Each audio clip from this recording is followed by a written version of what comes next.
Мне всегда было интересно слушать истории, которые рассказывают люди. Первыми такими историями, помимо сказок, стали рассказы моей бабушки о том, как она ходила в разведку в партизанском отряде. Видимо, тогда и зародилась эта любовь к историям. Я убеждена, что в жизни каждого человека есть событие, которое в корне изменило его жизнь, и о котором точно стоит рассказать другим. Итак, это «История о людях». Я Дарья Козлова и наша первая история. Немцы у нас уже в 1941 году наше село атаковали. Как раз в июне месяце это было, 22 июня, в первые дни к нам парашютисты много-много-много спустилось. И у нас семья была 11 человек, нас всех в сарай, а они заняли, у нас было 2 дома, заняли наши дома. А мы в сарае. Конечно, кушать было уже нечего, они все забрали у нас, все овощи, что были заготовлены. Мы так ходили, кто что, где найдет. Однажды немцы, уже хлеба не было, в 1942 году это уже было, они кушали консервы, а мы сидели так нам хотелось. И один немец подошел и дал 2 буханки хлеба. Я принесла домой, у нас 11 человек, и нам понемножку дала родители.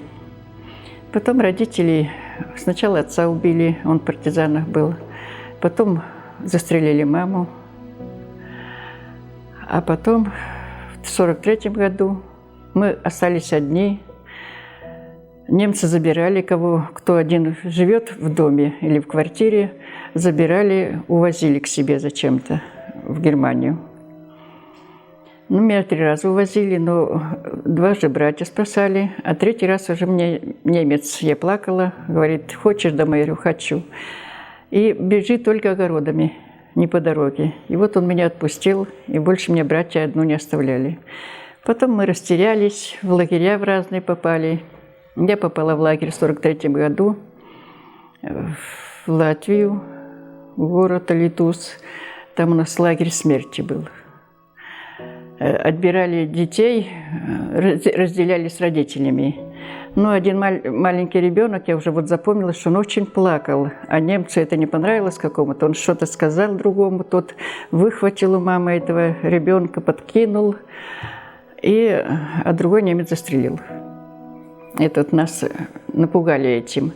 А потом мы там остались. Наш барак был уборщики, нам по 8 лет было. Мы убирали трупы. Там было, нам ничего не давали из еды, детям всем. Сколько проживет ребенок без еды и без воды. Мы сначала траву всю поели, и даже корешки все поели на участке. Участок большой очень был. А потом уже нам, уборщикам, давали в день в консервной банке ложку муки и воды. Это уборщикам давали. А мы собирали детей, которые уже умерли, к печам возили, в печи кидали их. А зимой не успевали, когда печка сломается, они штабелями складывали. Там одни косточки были, просто не дети, а косточки были. И мы где находили ремни, ботинки, мы собирали к себе в барак, и там жевали вечерами, что хоть немножко насытиться, что ли. Однажды немцы нам привезли большую машину травы. Нам по травинке, кому досталось, кому нет. Детей очень много было. В нашем лагере, мне документ такой прислали, он в соцзащите должен быть. В документе было написано: в нашем лагере сожгли больше 200 тысяч детей. И в конце, уже, когда наш барак стали возить к печам, я шла крайняя, и мимо собаки. У собаки стояла пища, суп какой-то. И так хорошо, и запах такой. Я наклонилась, на колени упала, стала кушать. Мне собака разрешила. А немец меня опять отвел в барак. Не туда, к печам, а в барак отвел. На 2-й день Опять уже немец меня взял из отряда и подает кость. Но кость мне не удержать было уже, я была очень худенькая. Кость я отдала собаке ногой, так вот и рукой. Собака мне опять дала покушать. Я покушала немножко, и опять меня немцы, 2 немца уже были, они смеялись очень. Отвели опять в барак, и 3 дня меня никуда не брали. Через 3 дня, почему я запомнила, приходит немец, пальцем указал на меня: «Пойдем». Ну, я пошла за ним, а на улице он сказал на чисто русском языке: «Собака 3-й сутки ничего не ест. И послали за вами, за тобой послали». Ну, я подхожу, собачка хвостиком, собака огромная была, и дала мне покушать. Действительно, полная чашка была. Ну, а потом носом меня убрала, сама покушала, потом опять мне дала покушать. И так 3 раза. И потом она меня в будку заволокла, будка большая. Тепло там было, чистая трава.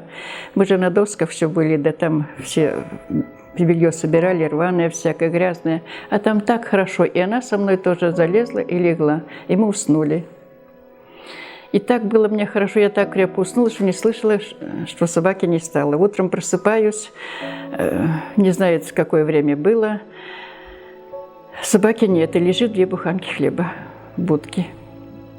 А собаки нет. Я выползаю и слышу, солдат кричит: «Подождите, еще 1 ребенок». Вот нас 13 человек спасли в этом лагере детей. Машину нас посадили, 2 буханки хлеба взял, и нам понемножку давали в дороге, пока привезли в Россию. Ночью вы что-нибудь слышали? Я настолько крепко спала с собакой. Там тепло, главное, было. И я так уснула крепко, я ничего не слышала. А когда выползла, бараки все горели. Бараков не осталось уже, только 1 будка. А так все бараки дымились, уже сгорели ночью, видимо.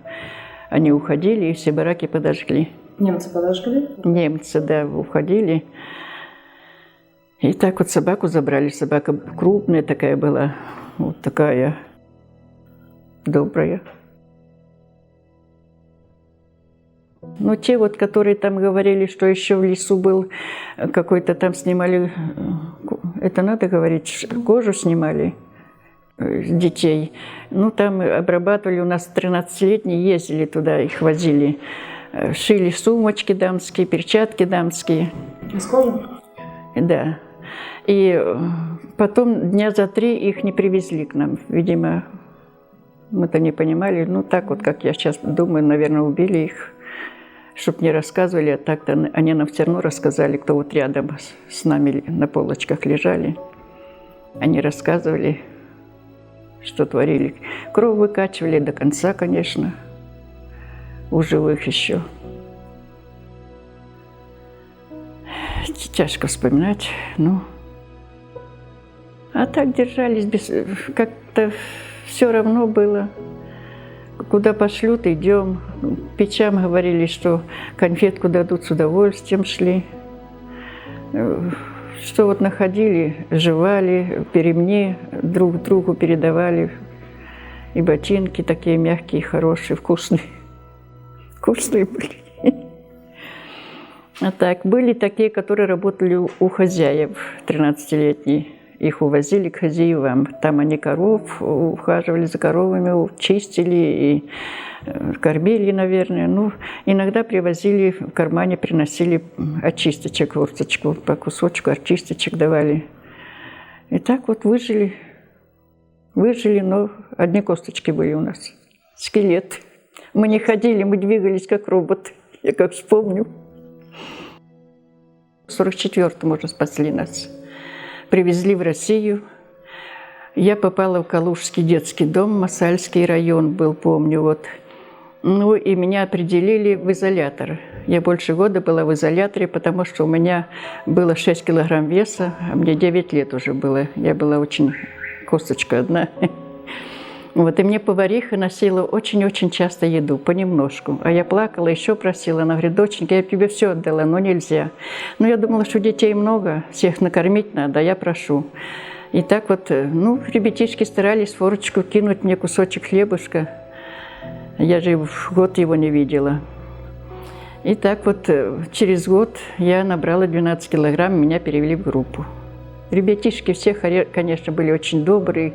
Мне старались побольше хлеба дать.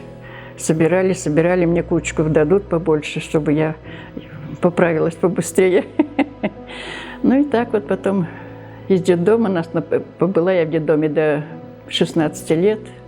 Потом нас на детдомское положение в Орехово-Зуево я попала под Москвой. Там тоже, ну, как на детдомском положении, было воспитателей с нами. И на фабрику ходили, работали. На прядель, на ткацкую такую. И так вот потом по комсомольской путевке уехала в Красноярск. Там была комсомольским вожаком. У меня 800 комсомольцев было. И так потом нашли меня братья. А мы растерялись все в войну. И в 1953 году они меня нашли. А как? А писали они везде. И вот в горком комсомола меня вызывают в Красноярске. Говорят, у тебя семья такая-то была? Я говорю, была, а братьев столько, да. Они тебя ищут. Я говорю, как? Они еще живы. Вот. Купили мне билет. Комсомол купил билет до Москвы. В Москву там меня встретили. Пересадили на другой вокзал. И до Калуги вот я ехала. В поезде объявили, что в нашем поезде едет девочка, которую нашли братья. Как в той сказке я запомнила. Там девочка спасла братьев, здесь братья нашли свою сестру. Приехали в Калугу, а я не могу встать. Ноги как-то занемели, не могу встать. Подошла ко мне, и никто из вагона не выходит. Проводница подошла, пойдем, доченька, пойдем. Подняла меня. Вышли, я подошла к дверям, и вдруг оркестр как заиграл. Народу много было, но я не думала, что это в честь меня эта встреча такая. Народу очень много было, там слез было много, и чужие даже почему-то плакали. Братья подскочили, в общем, кто уже женатый был, с детьми. В общем, так вот меня и нашли. Пожила с ними, наверное, год, я уехала. Вот сюда, на стройку, тоже в Ленинградскую область. И попала я в начале 60-х или 50-х, 56-й год, я уж не помню. Попала я сюда, в Лугу. И так с тех пор я вот здесь и живу. Вышла замуж, 2 детей, у меня было 2 девочки. Сейчас у меня 3 внучки взрослых. Уже одной 26, другой 24 и 19. Вот. Одна учится, эти все работают. А я вот с ветеранами работаю. Сейчас очень хорошо жить, как в раю. Мне кажется, цари так не жили, как мы сейчас живем, правда. Хлеба в волю, еды какой хочешь, это что-то. Очень. Все в доме есть. И вода и горячая, и холодная. И телевизор, смотри кино, и концерты. Но это же так цари не жили, как мы сейчас живем, да. Я настолько радуюсь жизни, подольше бы пожить.